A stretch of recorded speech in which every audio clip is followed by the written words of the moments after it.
If you could just hold on to the mic as we're talking, that would be great. Can you just, you don't have to go into extended content, just your limited, like briefly, what's your limited belief?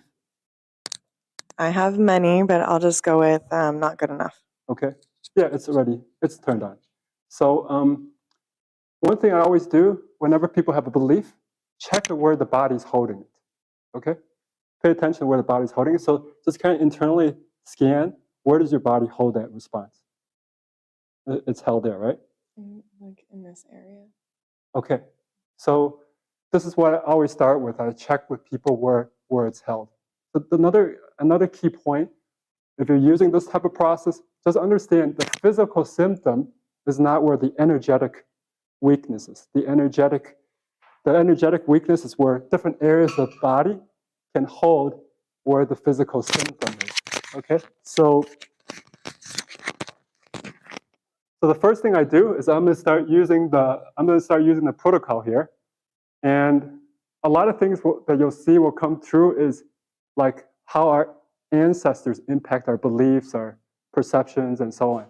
So the first thing that's coming up, I'm intuitively doing intuitive energy testing, muscle testing right now using the protocol. So the first thing I come up is there's ancestors' fears. Okay, so what I'm going to do is I'm just by your intention, the process is follow your breath. Just follow the breath means just be aware of your breath. Okay, being aware of the breath is an energetic balancing practice correction. Okay, just follow your breath and just have an intention to let go of ancestors' fears. That's how you have to do. Okay, so I'm going to continue working through the different layers of the onion. Now, what's coming up is ancestors' grief. Okay, so follow the breath, let go of ancestors' grief.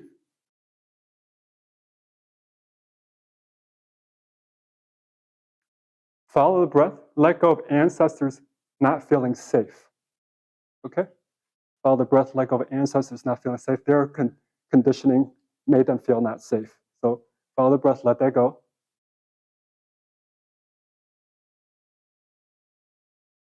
And then ancestors' response is connected to not feeling loved. So follow the breath by the intention, let go of ancestors not feeling loved. Not feeling loved.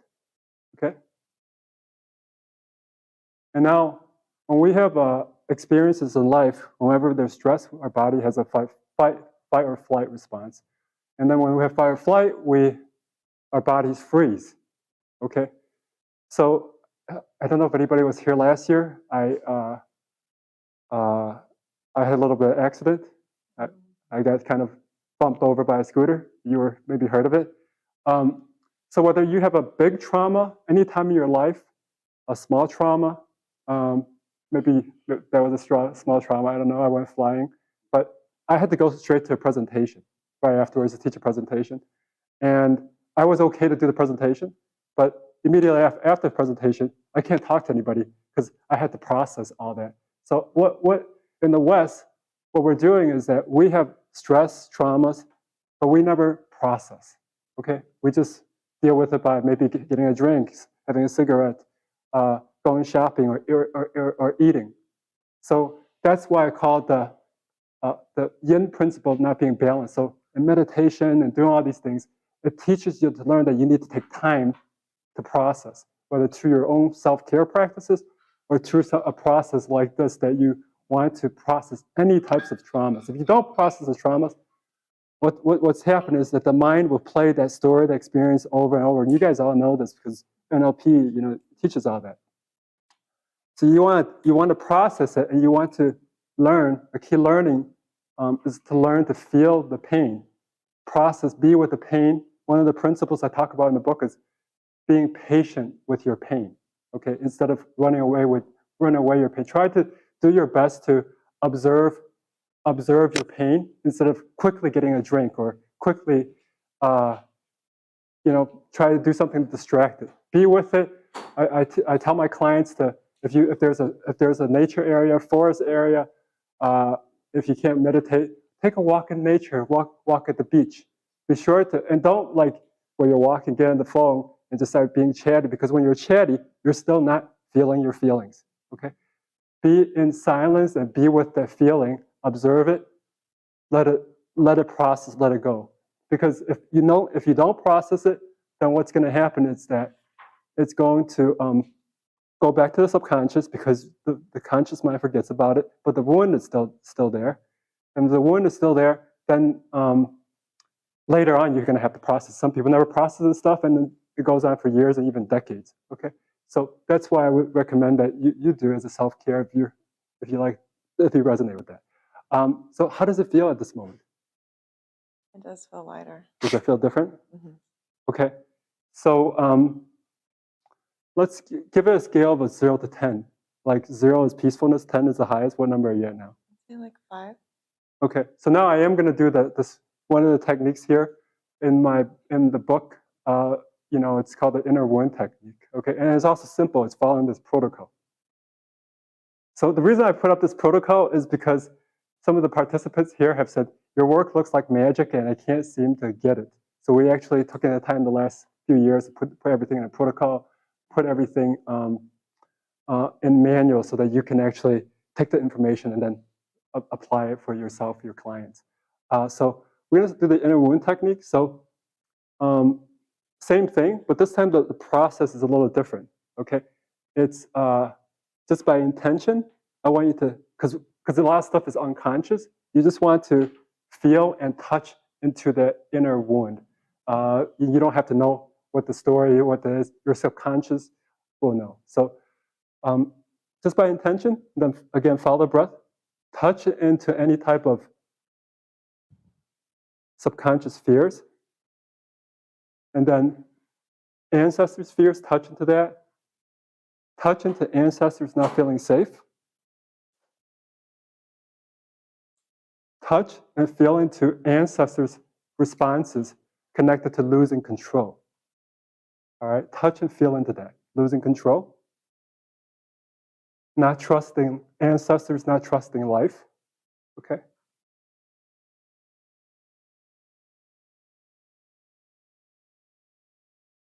Not trusting life, again, there is a frozenness there. So just by your intention, follow your breath, melt any type of subconscious frozen responses.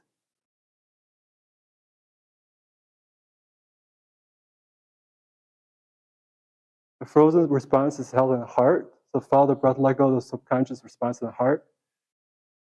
It's held in the heart. It's I could have put cells and DNA. It's also in your cells and DNA. So follow the breath, let go of subconscious responses in the cells and DNA as well. And then we're going to do a simple reprogram here. And again, we're using just the breath to do a reprogram. And you do a reprogram and just by your intention, say it to your subconscious in silence, and just say, and follow these phrases. What if it's safe to trust more? Okay.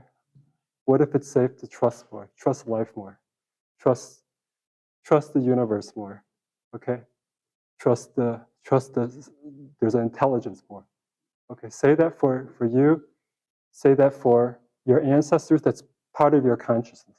Okay. What if it's safe to trust more? And then follow your breath. Okay.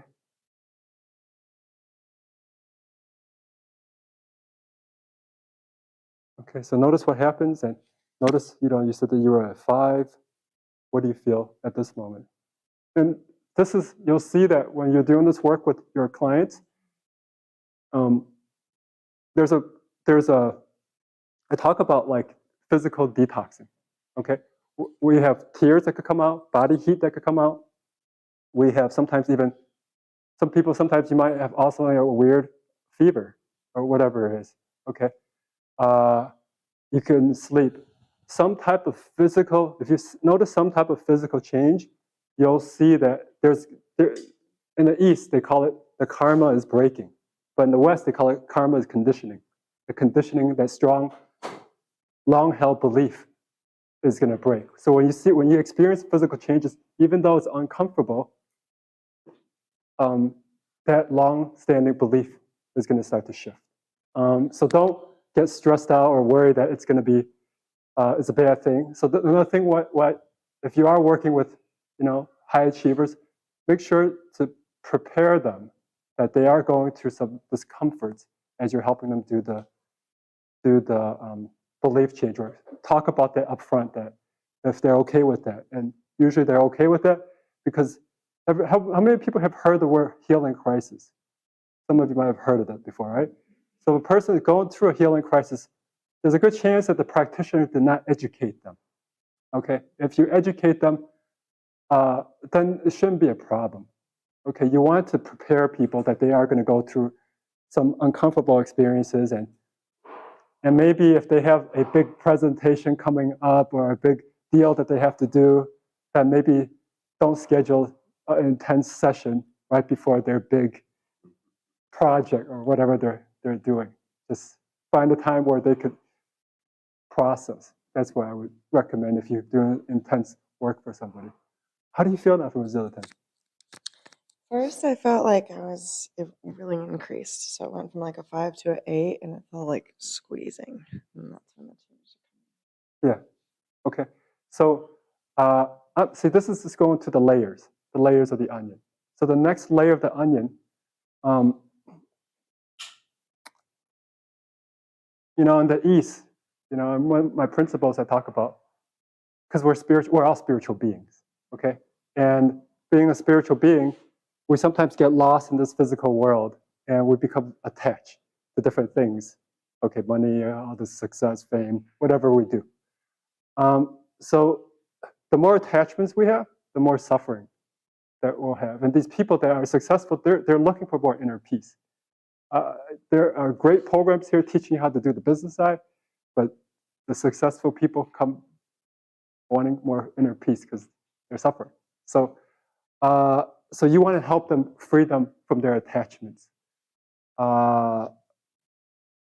So one of the attachments is the fear of pain. So that's what we're going to work with you next. That's another principle from the Principles book. We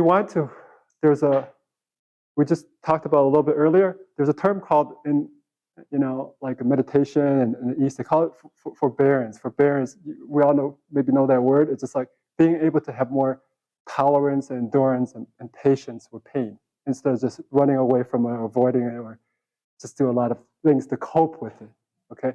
So learn to feel with it is learn to feel. Like you want to build up your endurance to observe your pain over time. Maybe right now, before you go get that candy bar, maybe you have to go straight there. But over time, you want to have more space, and then be able to, like, say, maybe wait another 30 minutes, wait another hour, wait another day, or before you go and do your coping thing. Try to see if you can observe and observe and be patient with your pain. So there's a resistance to pain from the ancestors for you. So we're going to let go of ancestors' fear of pain, okay?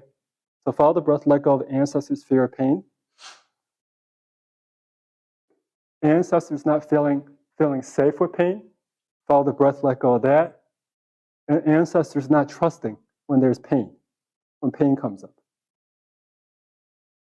Okay, follow the breath, let go of that. And then so there's one of the part in the protocol, there's more details. Our tailbone has a lot of fight or flight responses. There's like tremendous fear, okay, in the tailbone. So follow the breath, let go of like ancestors' fears connected to terror and not feeling safe when there's pain. Okay, follow the breath, let go of that from the tailbone. So what I'm doing is that when I'm working with someone initially over the first few weeks, I'm working through like bigger chunks of conditioning, and over time, there are more like very specific fine-tuning of conditioning held in different parts of the body. Like I might address that same conditioning, like maybe not worthy or not good enough, and maybe the heart and the gut area, but later on, it may move to the face. Maybe later on, it may move to the bones. Different areas hold the beliefs at different points when they're ready to release it at that point. That's why when somebody says to you, oh, I've been doing this work or working on this belief for so many years, but the conditioning is stored in many finer areas. And in meditation, if you do a lot of meditation, you start to see that it's held in more and more subtler areas. Do a reprogram for your tailbone and say, for your ancestors, what if it's safe to trust more, even when there's pain? Or what if it's safe to have more love and compassion and kindness for myself, for you and for your ancestors, even when there's pain? So follow your breath there.